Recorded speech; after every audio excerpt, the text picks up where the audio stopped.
Amigos de Ángulos, continuamos en esta conversación con Jorge Aristóteles Sandoval, el gobernador del estado de Jalisco, con motivo de su segundo informe. En esta segunda parte, en la primera hablamos acerca del formato de su informe, de cómo innovó en algunos aspectos, como por ejemplo subirlo a internet una semana antes de emitir el mensaje político, una semana antes de la glosa ciudadana, para que los que participan este lunes en esta glosa ya tuvieran la oportunidad de venir con datos muy precisos de lo que viene en el informe. Y también pues hablamos acerca de impunidad en lo que se refiere a corrupción y algunos otros aspectos como su relación con el Poder Judicial y el Legislativo. Y gracias, gobernador, por continuar con nosotros. Ahora platicamos acerca de movilidad, que ha sido sin duda el año de la movilidad para tu gobierno, ¿no? Un año en el cual hemos venido consolidando etapas, no así la transformación. La gente no ve cambios en este momento radicales. Si bien hoy ya inició la línea 3 del tren eléctrico, la ampliación de la línea 1, el Citren en la zona oriente hacia Tonalá, que es un transporte muy moderno, con prepago, con cámaras, con condiciones de seguridad, de mayor visibilidad para el chofer, de capacitación a los choferes, de una frecuencia de 7 minutos, GPS, que va a atender a más de 93,000 personas. Los nuevos trolebuses, que hoy, bueno, está un transporte muy moderno. Ya le dijimos adiós a los trolebuses del año 74, de los 80s, y que muy pronto se van a ir restituyendo para trolebuses de los más modernos en el mundo. Hoy ya hay un transporte moderno, pero ese todavía va a cambiar al trolebús de vanguardia. No podemos hablar de que ni echar las campanas al vuelo, es decir, falta mucho por hacer. Si bien hay 376 nuevas unidades que cumplen todas las especificaciones, 7 rutas certificadas, no podemos hablar de cambio cuando sigue habiendo casi igual de número de muertes que el año pasado y que el 2002, poquito menos que el 2012 o que el 2011. Entonces necesitamos seguir trabajando en la cultura vial, en la capacitación a los choferes, pero sobre todo debe de haber mayor disposición y voluntad por parte de los permisionarios. Reconocer a los buenos y a los que se la han jugado y han ido con esta transformación. Para los otros que siguen poniendo obstáculos, pues decirles que vamos a caminar con, sin o a pesar de ellos. Necesitamos lograr el transporte que lo vea el usuario, que lo sienta el estudiante, la madre de familia, el adulto mayor, que lo sientan los trabajadores cuando van a su lugar de trabajo. Esto nos beneficia a todos. Y con el sistema de prepago podremos mejorar mucho las condiciones. Y ahora ya con un registro, con un diagnóstico de dónde estaba el problema, podemos entonces pasar al nuevo modelo ruta empresa. No ha sido sencillo, Ricardo. Después de 30 años decidimos ir a fondo a resolver el tema. Sabíamos el grado de complejidad, el grado de intereses, muchos de ellos que fueron tolerados en la opacidad, que crecieron en la anarquía, en el desorden. Pues meterlos en cintura no iba a ser de un año a otro, ni en 2 años. Pero hoy vamos en la ruta correcta, no estamos cruzados de brazo, porque estamos del lado de los usuarios del transporte público. Ahora, los que se han resistido, decías, ¿en qué se han resistido, gobernador? Bueno, no quieren certificar la ruta, no invierten en sus camiones. Bueno, he tenido al grado de que certifican un camión y a los 2 días ya le cambiaron las llantas otra vez. O sea, nomás le llevaron las llantas para que fuera certificado y a los 3 días lo vemos en la calle transitándose. Pero también reconocer a los que han hecho su gran esfuerzo. Y con ellos decirles que tenemos que ver también de qué manera salen adelante, pueden tener mejores ingresos. A los que se preocupan por sus choferes. Son personas, Ricardo, que tienen necesidad, que buscan una oportunidad, tienen familia y que lo primero que encuentran es poder ser operadores de un camión sin que nadie les haya dicho cómo. Entonces hay que capacitarlos, necesitan tener seguridad social, necesitan trabajar como cualquiera en un empleo, disfrutando de su empleo, de su trabajo. Y ahí es donde muchos no les interesa.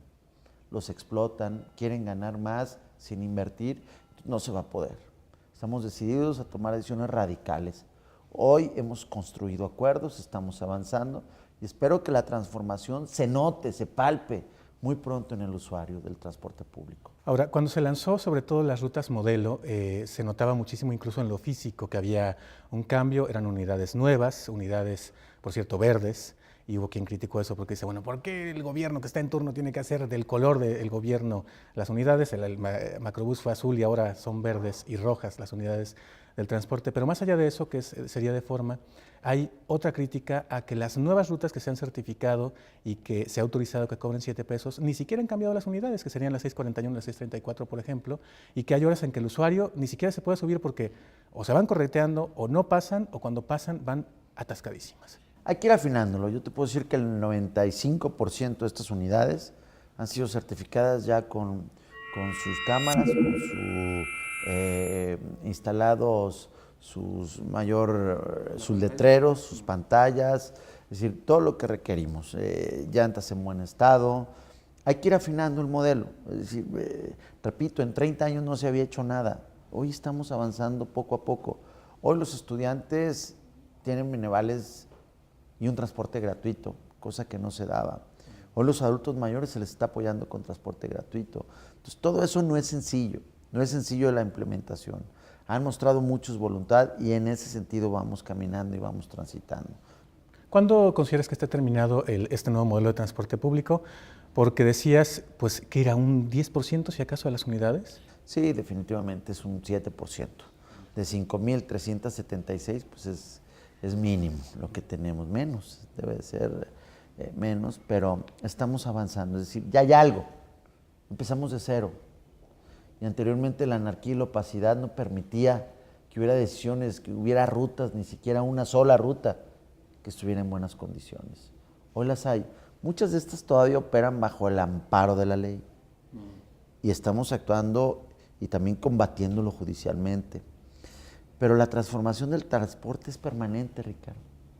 En Japón, en Alemania, en cualquier parte del mundo, pues el transporte y la transformación es permanente. Cada vez están mejorando.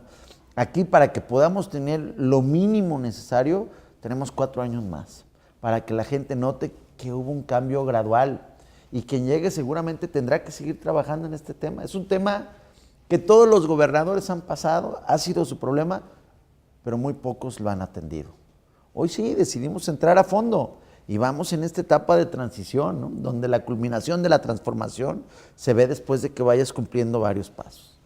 ¿Y por qué rojas y verdes, gobernador? Rojas son transversales y alimentadoras, son corredores, es decir, pues son lo que se utiliza en muchas partes, en el DF también hay verdes, hay de todos. No más que el gobierno es amarillo. También hay amarillas. En Querétaro hay naranjas, rojas, verdes. Aquí acuérdate, aquí antes eran verdes, ¿te acuerdas? Sí, yo tomaba una que era la 627, que era la que me llevaba a la secundaria. Luego tomaba otra que era la 625, que después pasó a la 775. Que esas ya eran blancas con azul. No, esa era blanca con naranja o rojo. Blanca con naranja. Y después hubo otras con azul. No, eran verdes y naranjas. ¿Recordarás? Digo, te hablo yo de... No, yo también. Tenemos la misma edad también, más o menos, sí, ¿no? sí. Entonces, no, es un tema más de ordenamiento, ¿no? Como podrás ver, los mismos BRTs o macrobús que van por la calzada, muchos siguen siendo azules. O sea, sí, el color es para diferenciar cuál alimenta y cuáles son los corredores. No es con fines electorales. De ninguna manera. No, además el verde es más un verde como... No es verde priista. No es verde, no. Bueno, vamos a la pausa, gobernador. En esta conversación y después de la pausa hablamos de tus toritas y hablamos también del sistema de bici pública que se ha puesto a andar y que este año se va a notar todavía más en otros municipios. Lo platicamos después de estos mensajes. No se vayan, regresamos en esta conversación con Jorge Aristóteles Sandoval, gobernador del estado de Jalisco.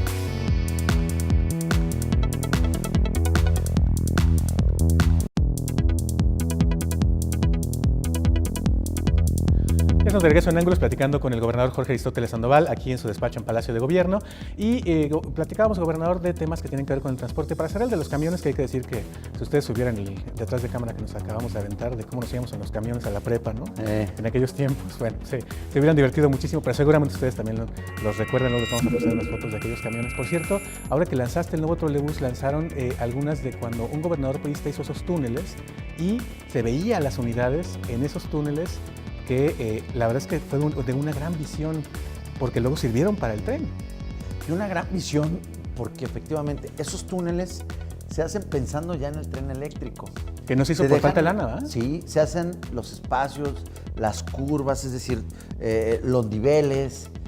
Todo se hizo pensando ya en un posible tren eléctrico, muy visionarios. Mira, por ejemplo, después de construida la línea 1, dejaron también ya por Ávila Camacho y Federalismo, de manera subterránea, por si algún día se construía subterráneo, dejaron ya instalados en Federalismo y Ávila Camacho el paso y las estructuras para que pudiese pasar un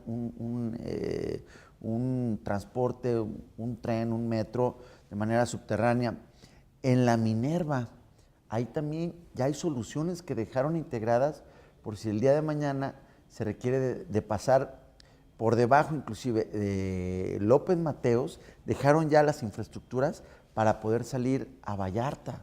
O sea, muy visionarios. Los trabajos que se hacían hace 30 años se hacían ya con la visión de lo que venía. Y así tenemos que trabajar ahora. ¿Qué es lo que te iba a decir? O sea, ahora que termine la línea 3, ¿tenemos como claro en el plan cuál sería la 4, la 5, la 6 y por dónde correrían? Hay muchas alternativas. Lo que sí puedo señalar es que las soluciones del BRT, de acuerdo a la población del estado, te va a alimentar la 1, la 2 y la 3. El peribús, que cierra un anillo, te va a ayudar también a alimentar lo que es la 1 y la 2 de manera horizontal y transversal. De la misma manera, hacia el oriente, el Citren te ayuda a ampliar la línea 2. Entonces, sí se está pensando en todo este transporte integral de movilidad. El tema del impulso al transporte no motorizado, el tema de impulsar la caminabilidad con zonas 30, que sea más seguro. Es decir, se dejó de pensar en el peatón y en el ciclista, inclusive en el motociclista. Se dejó de pensar en ellos. Sí, no existen en los carriles actuales. No, para invertir todo en el vehículo. Nodos, túneles, es decir, no puedes dejar de darle soluciones viales, pero esas son de corto plazo. Las de largo plazo, sin duda, es transporte público y transporte no motorizado. Para terminar con el tema de los camiones, gobernador general, te pregunto, porque hay críticas también al respecto, y ahora que está de moda el conflicto de interés. ¿No se creó ese sistema de transporte para hacer rico a Raimundo Gómez Flores y que les vendiera más unidades de DINA a el gobierno del estado? Fuimos una licitación amplia, transparente, abierta, y fueron los que dejaron mejor precio y sobre todo los que generaron las mejores condiciones. Entonces, y la licitación la pueden observar, acudieron brasileños, acudieron asiáticos, y bueno, y ganó esta empresa, ¿no? Que es mexicana, pero bueno, que es una empresa que fabrica en México. Pero la licitación es muy transparente, ¿no? Y no la gana porque es cuate. No, de ninguna manera. Ahora, con respecto, ya lo mencionabas, al sistema Mi Bici, justo el año pasado que platicábamos, nos anunciabas que pronto iba a arrancar, finalmente arrancó en Guadalajara, y ahora nos puedes hacer otro anuncio de que muy pronto va a arrancar en otros municipios, por cierto, en uno, que el año pasado te preguntamos si iba a haber ahí y me dijiste que no, pero se rectificó y sí va a haber. Sí, arrancó ya este año la zona 30, donde van a poder transitar con más seguridad, pero necesitamos todavía influir mucho en la cultura vial. 80 puntos, ciclopuertos en Guadalajara, 860 bicicletas. En Zapopan arrancamos ya en marzo, 30 puntos, 300 bicicletas. Y ahí vamos, es decir, bueno, el sistema del Distrito Federal tiene 10 años, más o menos 10, 12 años, y ha ido creciendo poco a poco. Aquí vamos muy rápido.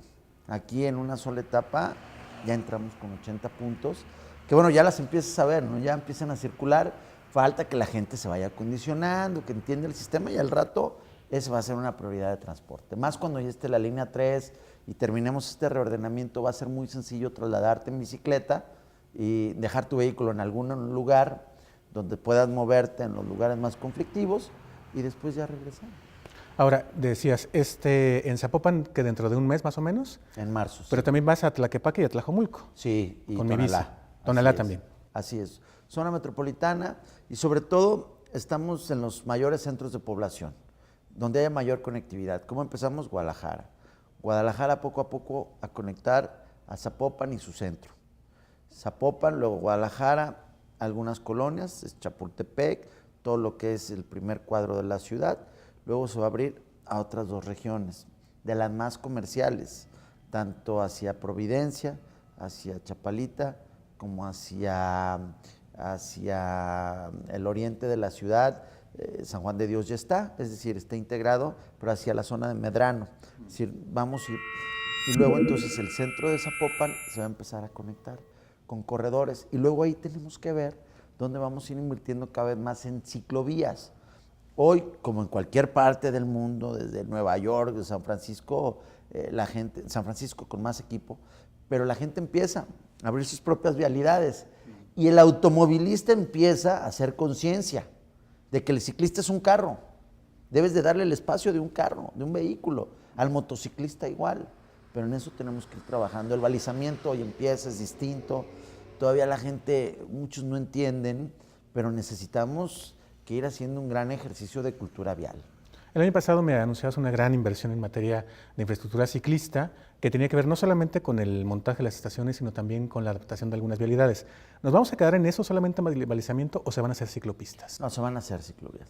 Digo, en Zapopan se inició, en Guadalajara se tienen algunas que se están conectando y se les está dando mantenimiento.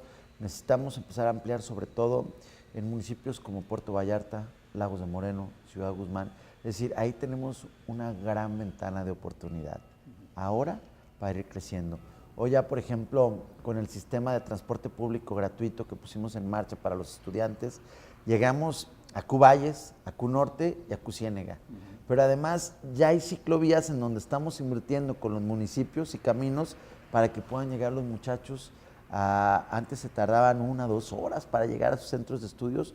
Hoy en prácticamente media hora están llegando a sus centros de estudio. Y ahí estamos viendo lo que todavía no vemos en zona metropolitana de Guadalajara, que es el transporte multimodal, ¿no? Porque un trayecto lo hacen en bici y hay camiones también para acercarlos al centro universitario. Efectivamente, estamos aprovechando mucho esos lugares, esos centros de población en crecimiento, para que no nos gane la falta de planeación como fue aquí en zona metropolitana.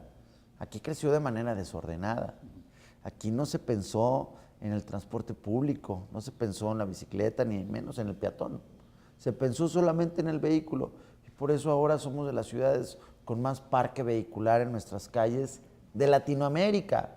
Somos el primero o segundo lugar. Y del mundo, que estamos en el top 10 de las ciudades con peor tráfico, ¿no? Lamentable, porque por las facilidades para conseguir un vehículo, por la cultura de que prefieren mejor tener un vehículo a poder caminar o andar en bicicleta, y porque tienes un mal transporte público. Y sobre eso están trabajando. Sobre eso estamos trabajando, claro. Ahora, para terminar con temas de movilidad, gobernador, tus toritas. El año pasado las anunciaste como en tus programas estrella, en el arranque de tu informe, y tanto que las tuviste hasta de invitadas, y fueron las que más se llevaron aplausos en tu mensaje político. En este año, ¿cómo valorías el asunto y si otra vez las tendrás como parte de tus programas estrella? Sin duda, son de los grandes aciertos de nuestro gobierno el haberle salvado la vida a muchos jóvenes, a mucha gente que iba bajo la influencia del alcohol, el haber evitado que llegara la tragedia a la casa de muchas familias jaliscienses. La reducción es del 40% en accidentes automovilísticos que conducen bajo el influjo del alcohol. Entonces eso de verdad me tiene muy contento. Ya el haber salvado una sola vida me tiene satisfecho. Y hacer este programa una política pública, acciones concretas, pero aún más lo que reconozco y lo que me tiene muy contento es la cultura de los ciudadanos. Inmediatamente todos adoptaron nuevos mecanismos para salir a divertirse, ¿no? Adultos, jóvenes, todos. Si los jóvenes ya mejor se reúnen en una casa o piden un taxi o se coordinan todos y hacen una polla y pagan al chofer, o maneja uno y los demás, el que maneja no toma. O le llaman a Uber. Bueno, ahí vamos a seguir trabajando en esos temas. Estamos trabajando en la ley porque creemos que los taxistas, los que están al servicio del volante, no pueden tener competencia desleal. Y vamos ¿Sí ves a Uber como competencia desleal? Y vamos a ser operativos, sí. Que haya equilibrios, que haya igualdad y que se registren. Y no se crea el tema es que no están un rubro registrando. distinto, es que no hay un rubro así. Tenemos un apartado en la ley, pero no se están registrando. El tema es que están compitiendo en condiciones desiguales. Y ahí es donde vamos y estamos trabajando. Mototaxi es otro grave problema en el que estamos trabajando. ¿Cómo? Ya presentamos el nuevo, bueno, en esta semana, la siguiente semana presento el nuevo modelo para transitar, es decir, no dejarlos sin empleo. pero transitar un modelo más seguro, modelo de primer mundo, un modelo que pueda ser eficiente, efectivo y que le dé mayor comodidad al usuario del transporte.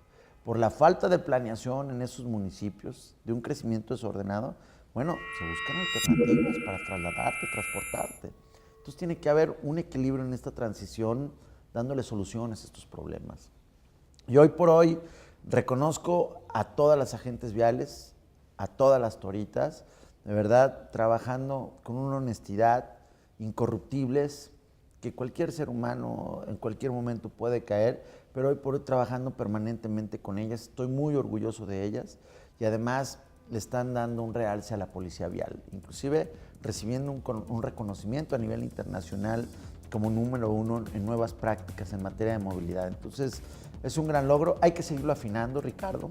Y bueno, pues esto nos obliga a todos a divertirnos de manera responsable. Muy bien. Déjame hacer una pausa en la conversación, gobernador, y regresamos ya para el último bloque, en donde hablaremos de temas de seguridad. El año pasado le hiciste una encomienda muy especial al fiscal Luis Carlos Nájera y de eso platicamos después de la pausa, a ver cuánto de eso que le encargaste se cumplió. Regresamos.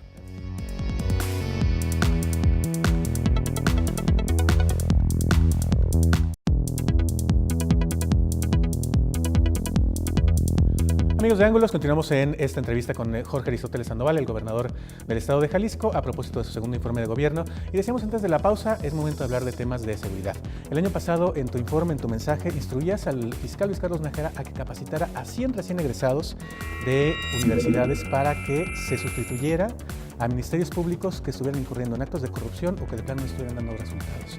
¿Qué tantos de esos estudiantes se capacitaron y qué tantos MPs fueron sustituidos? Mira, la meta de restitución fueron 70, alrededor de 70, no fueron los 100. Y en muchos casos impulsó el servicio civil de carrera. Había ahí muchos jóvenes que estaban ya dentro de la institución, otros también que tenían años y seguían de actuarios, seguían todavía en el Ministerio Público como secretarios, es decir, estaban en unos niveles menores. ¿Qué hicimos? Empezar a ascender a los que tenían una buena imagen, a los que tenían una trayectoria limpia, y fueron 40 exactamente los que se capacitaron y los que entraron nuevos. Se avanzó, no se cumplió la meta, pero bueno, tiene que ser metas también que se van modulando, se van perfeccionando, pero lo importante es que estamos avanzando en depurar las instituciones, depurar las corporaciones, en eliminar las redes de corrupción. Encontramos una, sobre todo en el tema de robo a vehículos, la desintegramos. En otros casos, como puestos de socorro, también despedimos gente y seguimos depurando. Es decir, hay muchas áreas todavía que trabajan o trabajaban ahí por años, Ricardo. Llega una administración, llega otra, y muchos están ahí por años. Quiero reconocer a los buenos ministerios públicos, quiero reconocer a los buenos funcionarios, porque a los malos no los queremos. Ahora, en términos de delincuencia, entregas buenos números en delitos de alto impacto, pero en delitos comunes no le va nada bien al Estado. Cierto, Ricardo, si bien estamos por encima de la media nacional, hoy tenemos que trabajar en el delito de fuero común. La fuerza única primero tenía que trabajar en el paraguas, que es los delitos de alto impacto. Los que financian a los que después andan robando, a los que después andan cometiendo otro tipo de delitos. Baja el secuestro, baja el homicidio, bajan robos a vehículos, aunque hoy son con más violencia. ¿Por qué? Porque ahora antes se los robaban con ganzúas, hoy te tienen que bajar del vehículo por los sistemas electrónicos, tecnológicos que tienen los vehículos. Pero bajó el robo a vehículos, bajó el robo a personas. El tema es, por ejemplo, el robo a casa-habitación.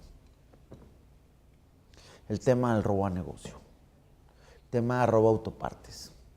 Y esto es lo que realmente enfurece, enoja a la gente. Entonces, ¿ahora qué estamos haciendo? Implementando un modelo en coordinación con las policías municipales para poder eficientar el combate a este delito que es el que le pega de manera directa a la gente. Pero si no combatías primero a uno y lo seguimos combatiendo, pues el delito te crece. Y el delito crece al amparo y con recursos. Entonces, son estrategias en las que debemos ir trabajando y deben de ser permanentes. La seguridad es un tema permanente. puedes acostarte bien un día y al día siguiente te levantas con un asunto delicado, grave. Entonces, estamos conscientes de que este es un tema que le duele a la gente, que la percepción no ha cambiado, que las estadísticas te podrán decir avances, pero mientras no lo sientas, la gente no va a estar en mejores condiciones. Entonces hay que trabajar mucho en involucrar a la sociedad, en organizarnos mejor, en dotar de más herramientas, en alentar la denuncia y en combatir la impunidad y la corrupción. Que es justamente esa parte de la estadística la que preocupa, ¿no? Porque se estima, de acuerdo con cifras del Sistema Nacional de Seguridad Pública, que hay 3.600 robos comunes solamente en zona metropolitana, no solamente en Guadalajara, lo que equivale a 10 al día, y 2.700 robo a transeúntes, lo que equivale a 7 por día, de manera que la situación está bastante complicada. Pero si lo cruzas con la cifra que decías tú, de la cifra negra, es decir, la que no denuncia, hoy la que se mantiene impune, llegamos hasta el 80-88% de gente que mejor no denuncia porque no le encuentra caso. Sí, bueno, hay que tener un mecanismo, un modelo para la cifra negra, primero, para que no haya especulaciones. Mira, te pongo el ejemplo. Se decía de que en una zona estaban extorsionando comerciantes. Fuimos, eran llamadas telefónicas. ¿Qué les digo? Cuelguen inmediatamente. Y hicimos una campaña, hay que colgar. Son llamadas que salen de los penales. Aprovechan el factor sorpresa y empiezan poco a poco a sacarte información y desde el penal están fraguando una extorsión. Cuelguen. Segundo, hay que revisar en dónde y focalizar con claridad cómo operamos el combate a cierto delito. Hay colonias complejas que son muy comerciales, donde hay mucho vehículo estacionado porque no hay estacionamientos. Esto propicia que fácilmente te puedan robar la autoparte, porque no puede haber un policía en cada manzana. Ahí es donde debemos de organizarnos mejor. Y como autoridad estamos reconociendo la operación del delito para prevenir, cómo instalando cámaras, haciendo otro tipo de operativos, organizándonos con los ciudadanos, y ahí va a ser fundamental la coordinación con las policías municipales, Ricardo, porque de fuerza única son 1,400 elementos que deben estar en todo el estado, más la policía estatal, pero son pocos, son alrededor de 2,800, cuando hay policías municipales que tienen 3,000 policías, como la de Guadalajara o la de Zapopan, más de 2,200 elementos, ¿no? Entonces necesitamos mucha coordinación y hay que esperar el nuevo modelo para ver de qué manera queda y cómo lo impulsamos a la brevedad para tener mejores resultados. Y hay dos paradojas, gobernador. Se ha tenido que retener, o más bien dicho, retirar de su cargo a elementos que llevaban una corporación a nivel municipal, si mal no recuerdo fueron 16, y por otra parte también está la paradoja de que se corre a los malos elementos que no pasan los exámenes de control de confianza, pero luego no hay gente que cumpla los requisitos, por lo tanto hay un montón de plazas vacantes y la inseguridad pues la sigue padeciendo la gente, como lo que te platicaba que nos pasó hace unos días, de que entra una banda a un restaurante en donde está cenando y a todos los comensales y a los dueños los encarga, y lamentablemente esto empieza a ser bastante común, lo hemos visto en restaurantes de Avenida México, en restaurantes de la zona expiatoria de Chapultepec, etcétera. Estamos trabajando específicamente en ese tema, tenemos ya detenidos, vamos por los que faltan. Es una banda que opera como se hacía en muchas partes de Sudamérica también, han pegado en el DF, en Monterrey, en Puebla, en León, y han venido. Hoy tenemos responsables tras las rejas y vamos por los que faltan. Es un modus operandi de los delincuentes, el cual aprovechan ciertas zonas que no están vigiladas, y hoy tenemos también que, como autoridad, que implementar mejores estrategias para prevenir. Los dueños de los locales nos tienen que ayudar también para instalar sus cámaras. Es decir, son muchas cosas las que tenemos que hacer en conjunto como sociedad para tratar de ir un paso adelante del delito y no que nos gane la delincuencia. Muy bien, pues estamos llegando al final de esta conversación, gobernador, pero hay dos temas que no te quiero dejar de abordar, que tienen que ver con derechos humanos y con diversidad. El de Andrea Carolina. ¿Cómo te parece la manera en que se está abordando desde la Secretaría de Educación y qué final le vislumbras a este caso?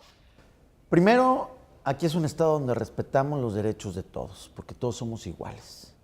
Segundo, es un estado donde debemos de trabajar mucho en la atención, en el trato y en la nueva cultura de tolerancia, es decir, una cultura donde todos nos toleremos de acuerdo a la preferencia de cada quien. Tercero, hay derechos prioritarios, y el derecho de los niños, donde ellos ya deciden, hay que generarles alternativas. En este caso, el niño tiene un derecho a decidir si se queda o no se queda. ¿Por qué? Porque primero está el derecho del infante, del menor, de acuerdo a la Declaración Universal. Pero también la maestra Andrea Carolina tiene su derecho a impartir la clase en el salón de aula de clases, dando su currícula porque no ha tenido ninguna falta, y no por su preferencia, por su estado sexual, van a cambiar las condiciones. Entonces, generamos un equilibrio. Y estamos ahora mandando también psicólogos para que los niños entiendan cuál es la situación real de la maestra y entonces ellos ya decidan. Porque ya a los 13 años, ellos ya como derecho tienen la capacidad también de decidir. Y ese derecho se debe respetar. Entonces son dos derechos, uno impartir y el otro a definir si se queda o no se queda con la maestra. Sin embargo, en ese caso del derecho a decidir se ha interpretado, se ha llamado incluso segregar a Andrea Carolina porque con ningún otro maestro lo hacen. No, porque los niños pueden decidir. Es decir, en este caso hay un asunto donde influyen los papás, pero el que decide es el niño. Porque así establece la Convención de los Derechos de las Niñas y los Niños. Y hay un derecho prioritario. Entonces, y aquí entramos ya a una discusión de cuál es la prioridad. Y hay derechos, digo, en las convenciones internacionales. Entonces, ¿ella tiene derecho a dar clases? Sí. ¿Tiene derecho a estar en su trabajo? Sí. Pero también el niño tiene derecho. Y ahí es donde ella dice, se me está segregando, no, son derechos. Pero cualquier otro niño que con un maestro heterosexual que le moleste, ¿podría elegir cambiarse? Claro, hoy puede elegir. Si dice, yo no quiero este maestro, quiero cambiarme de salón por esto, el niño tiene derechos a decidir. Ya a los 13 años tienen derecho a tomar sus decisiones. En ese sentido. Y prevalece el derecho de los niños. Entonces, es una cuestión, primero, este es un estado donde seguir impulsando la libertad, la tolerancia y el respeto a cualquier tipo de preferencia, porque aquí la cultura de la tolerancia y civilidad es, todos somos seres humanos y todos debemos de vernos en ese sentido. Entonces no debe haber segregación, discriminación o intolerancia.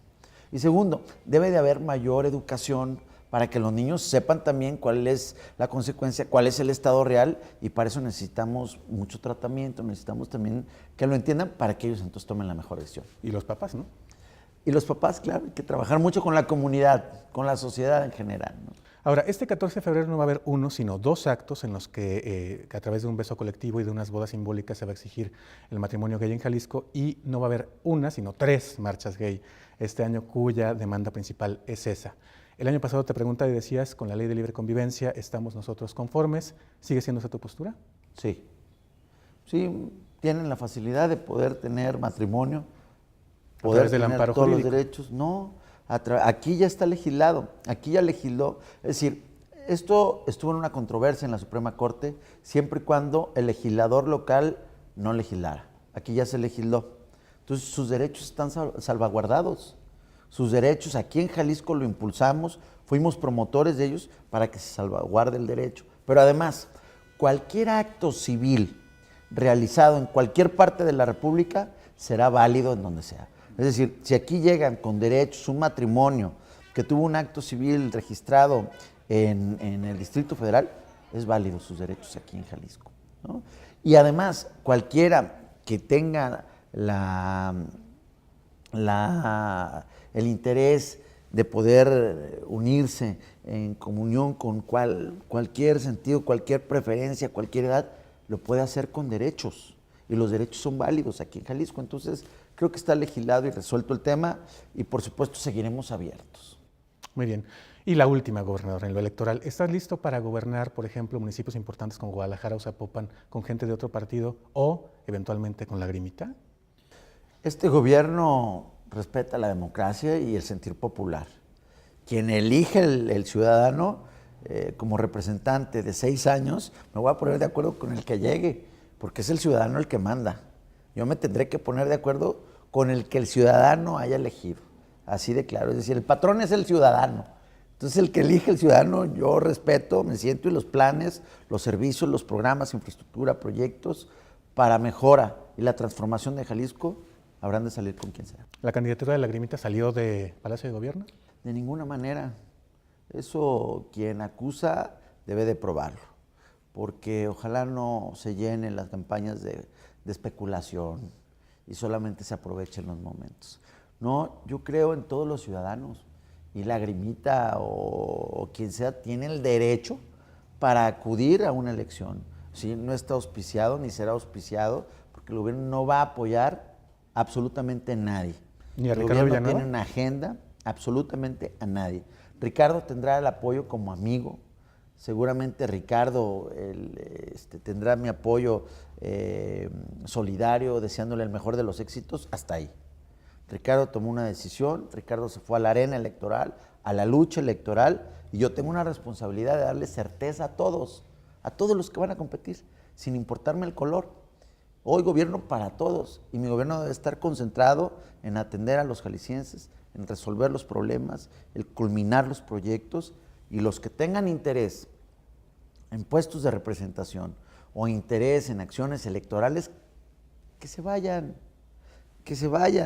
pero en horas de oficina, el que encuentre envuelto o involucrado en algún asunto electoral en horas de oficina o utilizando recursos materiales humanos, inmediatamente será cesado, además de que ahora tienen implicaciones penales. Muy bien. Pues, gobernador, un placer platicar contigo, que como de costumbre, esperamos que ya no sea cada año. Y pues mucha suerte en lo que habrá de venir este año con el arranque de tu tercer año de gobierno. Con mucho gusto, encantado. Muchas gracias, gobernador Gracias. Jorge Aristóteles Sandoval. Quédense en Canal 44 aquí en Guadalajara, el 31.2 en Los Ángeles. Hasta la próxima, pásenlo muy bien.